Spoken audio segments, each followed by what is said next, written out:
Kamu itu tidak cocok dengan anak saya, wanita busuk. Bangun dasar menantu pemalas. Apa salahku, Bu? Kenapa ibu tega padaku? Di sebuah desa tenang di pinggiran kota, hidup seorang wanita muda bernama Alia. Hari itu seharusnya jadi hari paling bahagia dalam hidupnya. Hari pernikahannya dengan Roshid, lelaki yang begitu mencintainya. Namun berbeda dari pengantin lain, gaun indah Alia bukan dikenakan dengan senyum bahagia, melainkan digunting paksa oleh seseorang. Alia dipaksa mengenakan gamis putih polos yang membuatnya jadi bahan tawa. Apa yang sebenarnya terjadi? Siapa orang yang dengan tetega menggunting paksa gaun pernikahan Alia? Inilah kisahnya. Semua orang bilang hari pernikahan adalah hari paling indah dalam hidup. Tapi buat Alia, justru jadi hari yang paling menyakitkan. Pagi itu, matahari bersinar cerah. Suara gamelan lembut terdengar dari rumah keluarga Roshid. Kursi-kursi sudah ditata rapi. Bunga-bunga segar menghiasi pelaminan. Tapi di balik semua itu, hati Alia dak dikduk. Karena ada satu orang yang sejak awal tidak pernah merestui pernikahan ini. Ibunya Roshid, Bu Aminah. Dari awal pacaran, Bu Aminah nggak pernah suka sama Alia. Nggak tahu kenapa. Padahal Alia sudah berusaha sebaik mungkin. Sopan, ramah, rajin bantuin Roshid juga. Tapi di mata Bu Aminah, Alia selalu salah. Dan benar saja, saat akad nikah baru saja selesai, ketika tamu-tamu masih mengucapkan selamat dan menyalami mereka berdua, cesh, Alia terkejut. Tubuhnya basah. Bau menyengat menusuk hidungnya. Ternyata Bu Aminah menyiramnya dengan air comberan. Semuanya langsung hening. Beberapa tamu kaget. Ada yang mulai bisik-bisik. Alia diam terpaku. Gaun putihnya yang indah basah dan kotor. Tapi Roshid buru-buru memeluknya dan menutupi tubuh Alia dengan jas. Alia, kamu nggak apa-apa? Bisik Roshid dengan wajah cemas. Alia menggeleng. Air matanya sudah menetes. Tapi dia cepat-cepat menghapusnya. Dia nggak mau bikin suasana makin kacau. Roshid hanya bisa menatap ibunya dengan tatapan tajam. Tapi belum sempat bicara, Bu Aminah sudah pergi masuk ke rumah dengan wajah datar, seolah tidak terjadi apa-apa. Semua berjalan begitu cepat. Waktu resepsi, Alia baru sadar gaun pengantinnya yang sudah kotor tadi, ternyata digunting.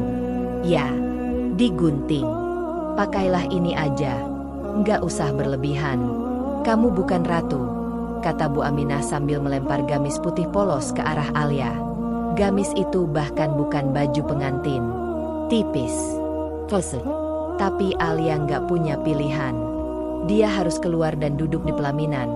Tersenyum, padahal di dalam hatinya sudah hancur berkeping-keping. Saat tamu-tamu mulai berdatangan dan melihat pakaian Alia, mereka tertawa kecil. Bisik-bisik sambil menatap ke arah pelaminan. Ya Allah, istrinya Roshid kok kayak gitu bajunya? Kayak bukan pengantin aja. Kenapa gamis putih doang? Dijahit mendadak ya? Alia cuma bisa menunduk. Meskipun Roshid terus menggenggam tangannya erat, tapi rasa malu itu sulit dia tahan. Semua tamu mengira ini salah Alia. Padahal, semua ini ulah ibu mertuanya sendiri. Dan itu baru awal dari semuanya. 2 minggu pertama tinggal di rumah mertua seharusnya jadi masa adaptasi yang hangat. Tapi bagi Alia, itu adalah awal dari hidup yang penuh ketakutan. Hari pertama saja, suasana sudah terasa aneh.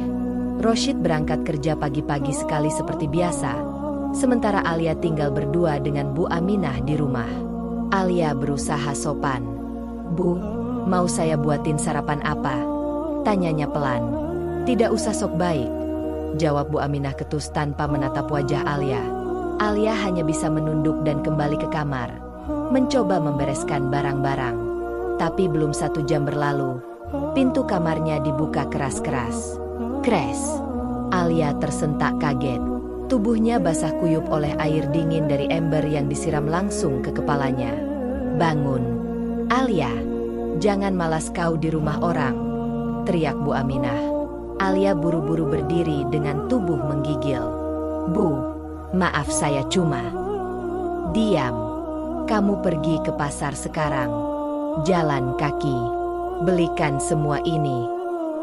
Bu Aminah melempar daftar belanjaan panjang sekali. Alia melihat keluar jendela. Matahari belum tinggi, tapi pasarnya jauh sekali. Jaraknya bisa lebih dari 1 jam jalan kaki. Bu, boleh saya pakai sandal Roshid? Soalnya jalannya. Nggak usah banyak alasan. Kamu pikir aku mau sandalku dipakai menantu tak becus? Alia menggigit bibir. Ia mengangguk pelan, lalu berjalan keluar rumah tanpa alas kaki. Kerikil-kerikil kecil menusuk telapak kakinya. Jalanan desa yang panas membuat kakinya merah. Tapi ia tetap jalan, sambil membawa tas belanja dan air mata yang terus jatuh tanpa suara. Setelah hampir 2 jam, Alia sampai di pasar. Kakinya sudah mulai melepuh. Tapi dia tetap belanja, mencoba menyelesaikan semuanya secepat mungkin. Saat pulang, matahari sudah tinggi. Panas terasa menyengat di punggungnya. Begitu membuka pintu rumah, suara bentakan terdengar lantang. Lama sekali, kamu bikin aku kelaparan. Bu Aminah langsung mendorong Alia sampai hampir jatuh. Saya minta maaf, Bu, saya jalan kaki, jadi diam. Bu Aminah menunjuk wajah Alia dengan tatapan meremehkan. Kamu ini menantu macam apa? Lambat, bodoh, nggak becus. Baru tinggal 2 hari saja aku sudah muak. Alia menunduk, menggenggam ujung bajunya agar tidak terlihat gemetar. Setelah ini kamu cuci semua baju di kali. Dan ingat, siang hari ini juga, biar matahari bikin kamu tahu rasa. Alia mengangguk pelan. Tapi, boleh saya pakai sandal? Berani kau minta macam-macam lagi? Tidak. Alia kembali diam. Siang itu, ia berjalan dengan kaki yang sudah melepuh menuju kali. Matahari tepat di atas kepala. Airnya panas. Batu-batu di dasar sungai tajam. Tapi Alia tetap mencuci sambil mencoba menahan tangis. Setelah semua selesai, Alia kembali ke rumah dengan tubuh lelah luar biasa. Ia bahkan hampir pingsan saat menaruh keranjang cucian. Ia mengambil segelas air dan duduk sebentar. Tapi baru 1 tegukan. Ces! Air di gelas direbut paksa dan disiramkan ke wajah Alia oleh Bu Aminah. Kamu ini apa? Malas. Belum juga kamu jemur bajunya. Ia kembali menghina Alia dengan kata-kata yang menusuk hati. Alia hanya berdiri diam. Air menetes dari wajahnya. Suaranya bergetar. Baik, Bu, saya jemur sekarang. Itu baru hari kedua. Dan Alia tidak tahu bahwa hari-hari berikutnya akan jauh lebih berat. Malam itu Alia hampir tidak bisa tidur. Kakinya masih perih karena melepuh. Tubuhnya lelah luar biasa. Dan hatinya jauh lebih sakit dari semuanya. Tapi dia tetap bangun pagi-pagi untuk menyiapkan sarapan dan merapikan rumah. Roshid sudah berangkat kerja sebelum matahari muncul. Itu berarti Alia kembali hanya berdua dengan Bu Aminah. Alia sedang menyetrika pakaian di kamar. Tangannya bekerja cepat, mencoba menyelesaikan semua sebelum Bu Aminah mulai marah lagi. Tapi belum sempat selesai, terdengar suara bentakan keras dari ruang tengah. Alia, cepat ke sini. Siapkan sarapanku. Kamu mau bikin aku mati kelaparan. Alia terlonjak kaget. Ia buru-buru meletakkan gosokan. Tapi karena panik, gosokan itu ditaruh begitu saja. Masih menyala, masih menempel di kain. Alia langsung lari ke dapur untuk memasak. Tangannya gemetar. Suaranya nyaris tidak keluar saat mengaduk telur. Ia ingin cepat-cepat menyelesaikan sarapan mertua agar tidak dimarahi lagi. Setelah makanan siap, ia membawanya ke meja. Bu, ini sarapannya. Bu Aminah melirik makanan itu dengan wajah malas. Dasar lambat. Dari tadi aku sudah lapar. Alia menunduk. Maaf, Bu. Baru beberapa menit Alia ingin kembali ke kamar untuk melanjutkan setrikaan. Terdengar suara teriakan kaget dari Bu Aminah. Astaga, ini apa? Alia kaget. Ia berlari ke kamar. Saat masuk, wajahnya langsung pucat. Gosokan yang tadi ia tinggalkan masih menyala. Dan baju milik Bu Aminah, kebaya kesayangannya, gosong, bolong besar tepat di tengah. Bu Aminah berdiri dengan wajah merah padam penuh amarah. Kamu merusakkan bajuku, Alia. Ini baju kesayanganku. Kamu sengaja ya? Alia panik menggeleng sambil memegang dadanya. Bu, bukan sengaja. Saya tadi dipanggil Bu Aminah buat. Diam. Kamu jangan membantah. Dengan kasar, Bu Aminah menarik lengan Alia. Sangat kasar, sangat kuat. Ayo sini, kamu lihat akibat kebodohanmu sendiri. Bu jangan. Sakit. Bu tolong. Tapi Bu Aminah tidak peduli. Tangannya mendorong tangan Alia ke arah gosokan yang masih menyala panas. Aduh Bu, jangan. Tolong. Alia meronta ketakutan. Terlambat. Ces. Suara daging menyentuh besi panas terdengar jelas. Alia menjerit. Saking sakitnya, lututnya sampai jatuh ke lantai. Lengan kirinya langsung melepuh merah besar. Panasnya seakan masuk ke tulang. Bu Aminah bahkan tidak tampak menyesal. Hukuman itu pantas buatmu. Lain kali pakai otak. Alia menggigit bibir. Air matanya jatuh tanpa bisa ditahan. Suaranya serak saat ia mencoba bicara. Bu, sakit. Tutup mulutmu. Hari itu Alia melakukan semua pekerjaan dengan satu tangan, menggigil sambil menahan rasa perih. Tapi saat Roshid pulang sore harinya, ia langsung melihat bandage yang melilit tangan Alia. Alia, tangan kamu kenapa? Roshid mendekat, memegang tangan istrinya dengan cemas. Alia tersenyum memaksa. Tadi, aku nggak sengaja kena gosokan. Roshid langsung mengernyit. Kena gosokan kok bekasnya selebar ini? Alia menelan ludah. Ia menunduk. Dia ingin jujur. Dia ingin bilang semuanya. Tapi ancaman Bu Aminah terngiang jelas. Jangan buka mulutmu, atau aku usir kamu dari rumah ini. Alia akhirnya memilih diam. Tadi, aku ceroboh, katanya pelan. Roshid terdiam. Tapi raut wajahnya tidak percaya. Sesuatu terasa sangat tidak beres. Dan malam itu, untuk pertama kalinya, Roshid mulai curiga bahwa ada sesuatu yang disembunyikan dari dirinya. Besok paginya, suasana rumah terlihat biasa saja di luar, tapi tidak di hati Alia. Tangan kirinya masih dibalut perban. Nyeri panasnya belum hilang. Tapi pagi tetap datang, dan pekerjaan rumah tetap harus dikerjakan. Roshid sudah berangkat kerja seperti biasa. Alia mengantar sampai gerbang. Mencoba tersenyum walau matanya bengkak karena kurang tidur. Alia, kamu yakin gak mau aku antar ke dokter? Tanya Roshid, melihat luka di tangannya yang masih merah. Gak usah, Mas. Ini cuma luka kecil kok, jawab Alia pelan. Roshid menatap istrinya sebentar. Tapi dia memilih percaya, meskipun di dalam hatinya, rasa ragu mulai tumbuh. Setelah Roshid pergi, Bu Aminah keluar dari kamar sambil menguap. Woi Alia, sarapan udah jadi belum? Alia buru-buru dari dapur. Sudah Bu, ini saya antar ya. Ya Allah, lambat banget. Kamu sengaja ya bikin aku lapar tiap pagi. Alia menahan napas. Enggak, Bu, tadi saya cuma nyiapin. Enggak usah alasan. Kamu itu dasar nyusahin aja. Alia diam. Ia hanya meletakkan sarapan lalu kembali ke kamar. Tapi baru 5 menit duduk, Bu Aminah kembali memanggilnya.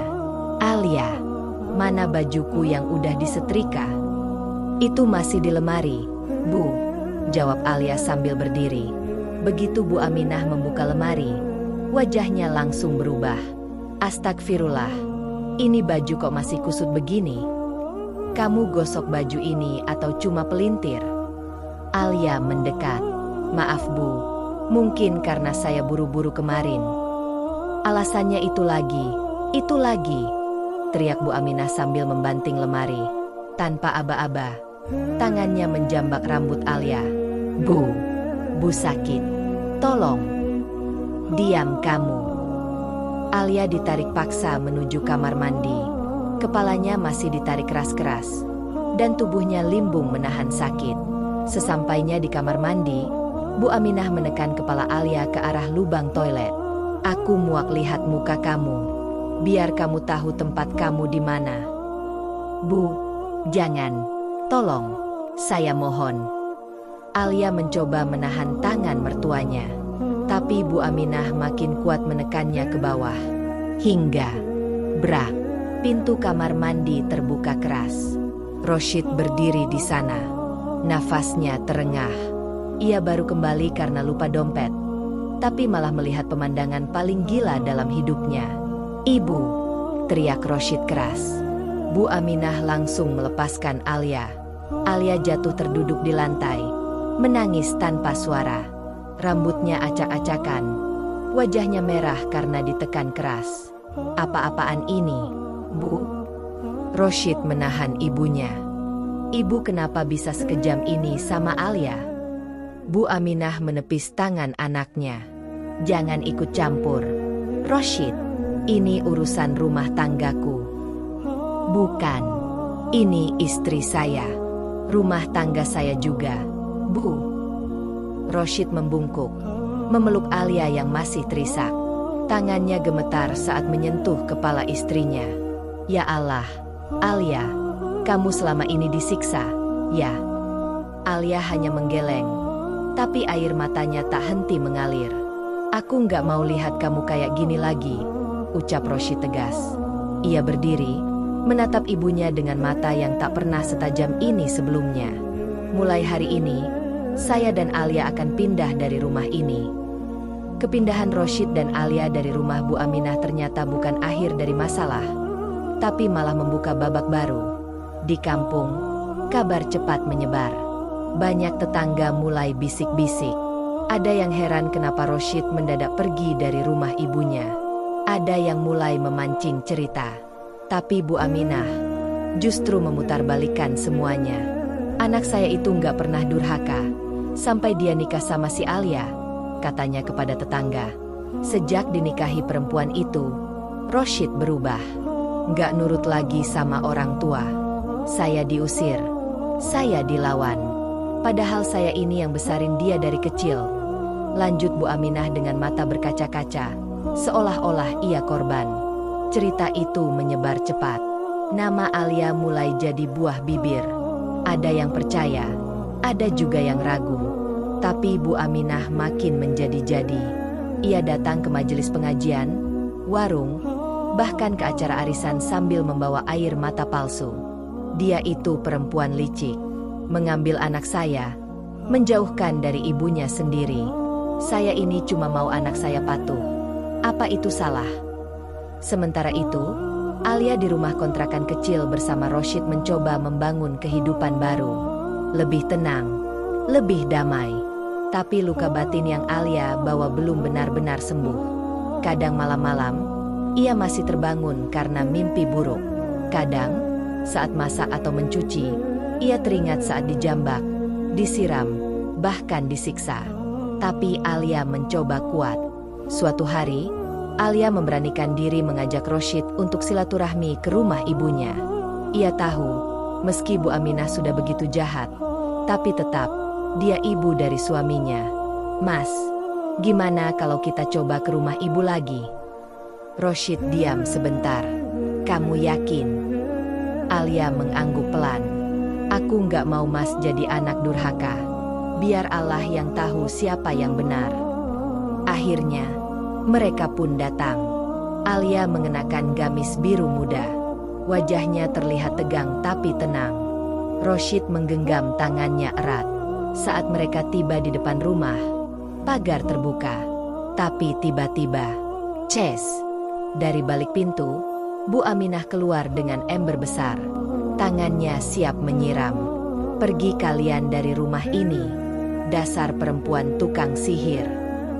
Tapi saat hendak menyiramkan air comberan itu ke arah Alia, langkahnya terpeleset. Bu, hati-hati, teriak Roshid spontan.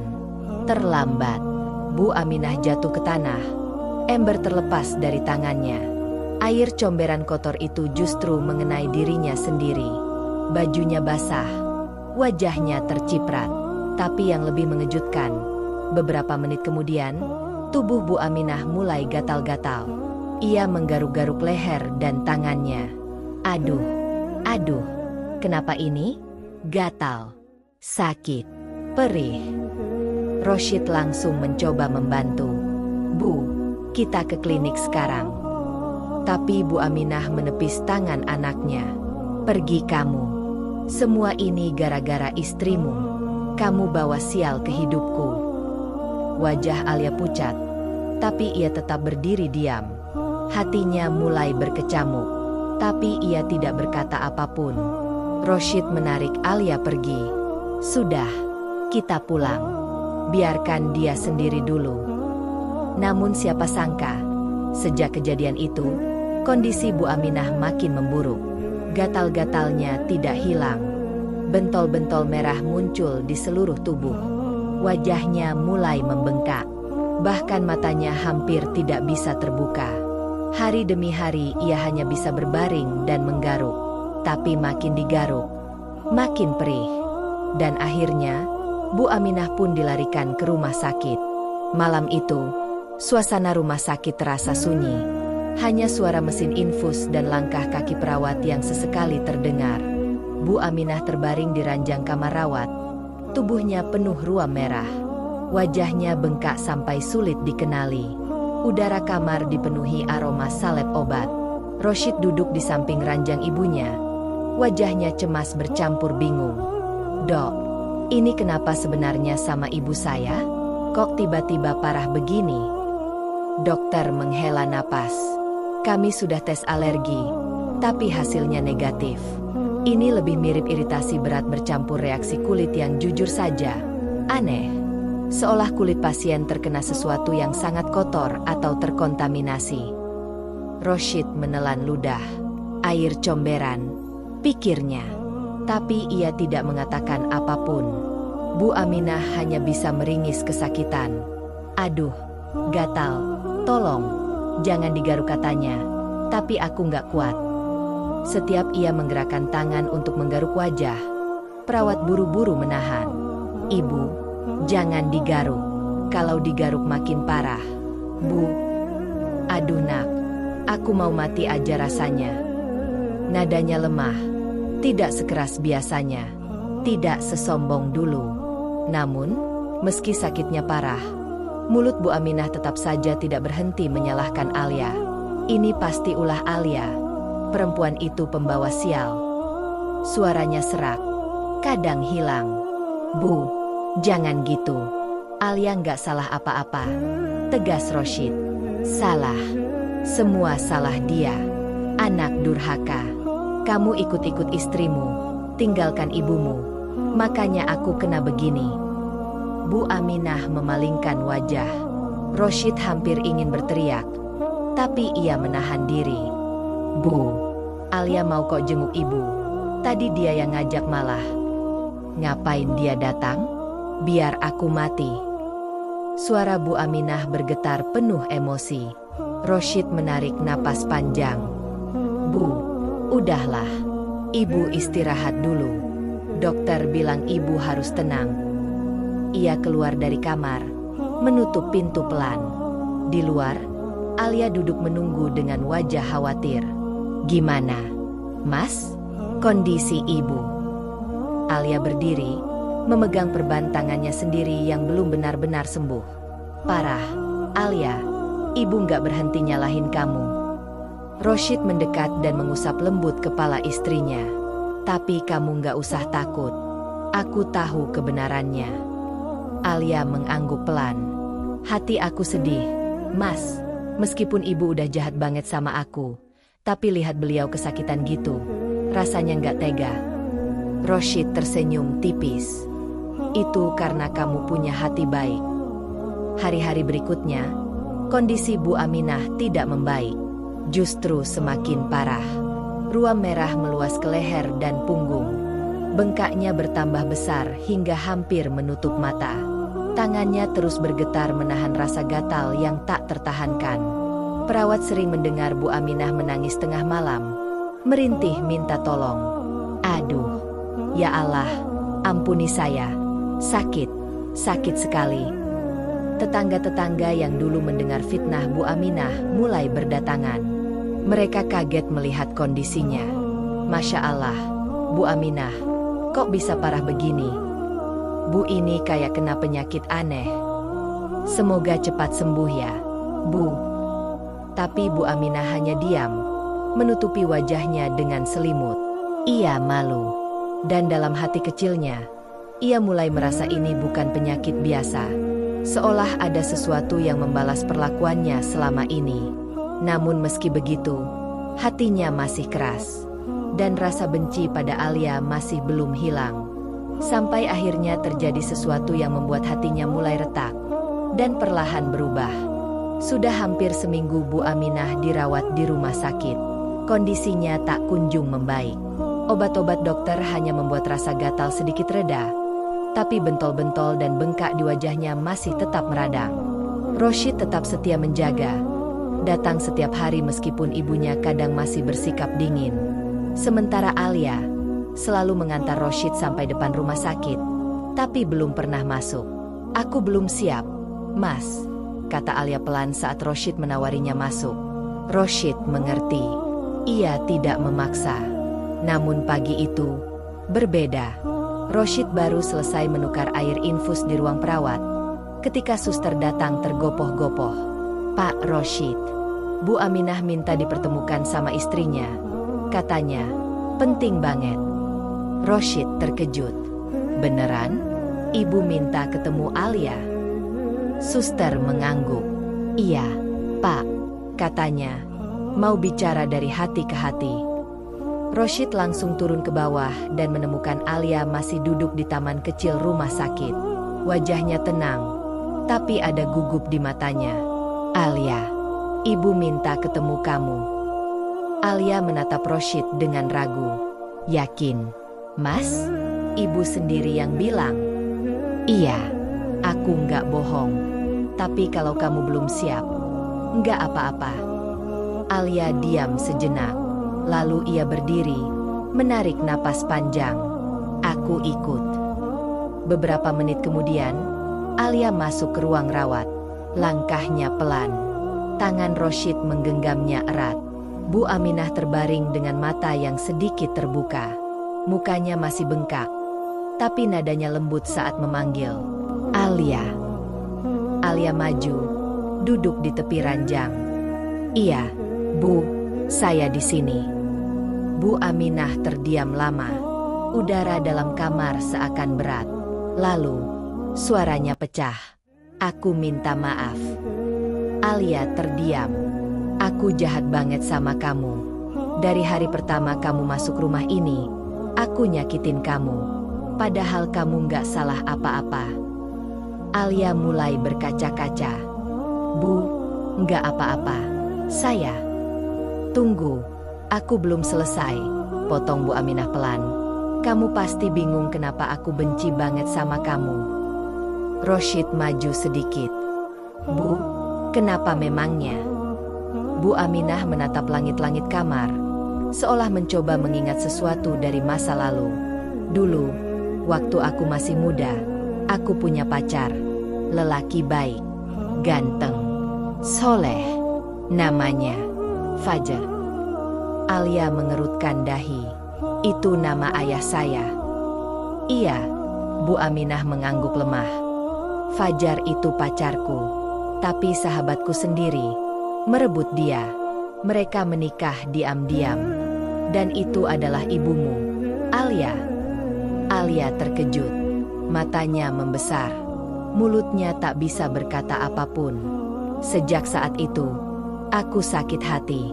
Dan ketika aku tahu kamu, anak mereka, pacaran sama anakku, Aku nggak bisa terima. Bu Aminah mulai menangis. Semua sakit hati masa lalu, aku lampiaskan ke kamu. Aku benci kamu bukan karena kamu jahat, tapi karena aku belum bisa berdamai dengan masa lalu. Alia menggenggam tangan Bu Aminah yang gemetar. Bu, saya nggak pernah tahu cerita ini, tapi saya mohon, jangan sakiti diri ibu terus-terusan. Saya maafkan semuanya. Sungguh. Bu Aminah memandang Alia dengan mata penuh air mata. Aku bukan ibu yang baik. Kamu terlalu baik, Alia. Roshid juga terdiam. Dadanya sesak mendengar semua itu. Dan di hari itu, tangisan 3 orang dalam satu ruangan jadi saksi. Saksi bahwa dendam hanya menyisakan luka. Dan pengampunan bisa jadi obat untuk luka paling dalam. Sejak pengakuan itu, keadaan di rumah sakit berubah. Wajah Bu Aminah perlahan mulai membaik. Bengkaknya mereda. Ruam dan bentol yang tadinya memenuhi tubuhnya perlahan menghilang. Para perawat pun ikut heran. Kayaknya obat yang kita kasih baru sekarang ngefek ya, Dok? Tanya salah satu perawat. Tapi Roshid dan Alia tahu, bukan cuma karena obat. Karena saat hati yang keras mulai luluh, luka pun ikut sembuh. 2 hari kemudian, Bu Aminah sudah bisa duduk di ranjang. Walau belum kuat berjalan, tapi wajahnya tampak lebih damai. Ia lebih banyak diam, merenung, dan sesekali menatap keluar jendela dengan tatapan kosong. Entah menyesali masa lalu, atau bersyukur masih diberi waktu untuk berubah. Hari kepulangan tiba. Roshid membantu ibunya duduk di kursi roda. Alia menyiapkan jaket tipis untuk menutupi tangan Bu Aminah yang belum pulih sepenuhnya. Saat mereka tiba di rumah, suasana terasa berbeda. Tidak ada lagi suara teriakan. Tidak ada lagi tatapan benci. Bu Aminah memilih diam di kamarnya. Tapi sore itu, ia memanggil Alia. Alia, kesini sebentar. Alia masuk dengan pelan. Iya, Bu. Bu Aminah menatapnya sebentar, lalu menunduk. Kamu masih mau tinggal di rumah ini? Alia tersenyum tipis. Kalau Bu Aminah ridho, saya siap mendampingi. Bu Aminah menarik napas panjang. Aku nggak akan paksa kamu. Kalau kamu mau tinggal di rumah sendiri, aku ikhlas. Kalian sudah dewasa. Beberapa hari kemudian, Roshid dan Alia benar-benar pindah ke rumah kontrakan kecil yang mereka sewa dari tabungan bersama. Rumahnya sederhana, tapi suasananya damai. Penuh tawa kecil, masakan hangat, dan percakapan ringan. Tapi Alia tidak pernah memutus silaturahmi. Ia tetap datang menjenguk Bu Aminah, membawa makanan, membersihkan kamar, dan mengobrol pelan walau kadang hanya dibalas senyuman. Dan Bu Aminah kini lebih sering terlihat di masjid. Ia belajar mengaji lagi, duduk di pengajian, bahkan sempat minta didaftarkan umrah oleh Roshid. Aku cuma mau menebus semua salahku sebelum waktuku habis, katanya suatu hari. Waktu berjalan. Luka-luka masa lalu memang tidak bisa dihapus, tapi bisa dimaafkan. Alia membuktikan bahwa menjadi menantu bukan soal disayang atau dibenci, tapi tentang sabar dan ikhlas. Dan bagi Bu Aminah, kejatuhan bukanlah akhir, tapi titik balik. Dan begitulah akhir dari kisah Alia. Seorang menantu yang difitnah, disiksa, dan diremehkan. Namun tetap memilih sabar, memilih memaafkan. Bahkan ketika luka di hatinya belum benar-benar sembuh.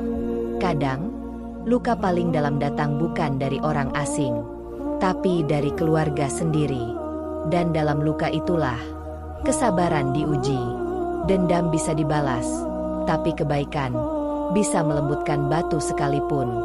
Jangan pernah meremehkan kekuatan hati yang tulus. Karena terkadang, azab bukan datang dari langit, tapi dari hati yang belum selesai dengan masa lalu. Jika kamu suka cerita ini, bantu kami dengan klik like-nya. Jangan lupa subscribe agar nggak ketinggalan cerita-cerita berikutnya. Dan share video ini. Siapa tahu ada yang sedang mengalami hal yang sama, tapi memilih diam seperti Alia. Jangan lupa tekan like dan subscribe. Sampai jumpa di kisah selanjutnya.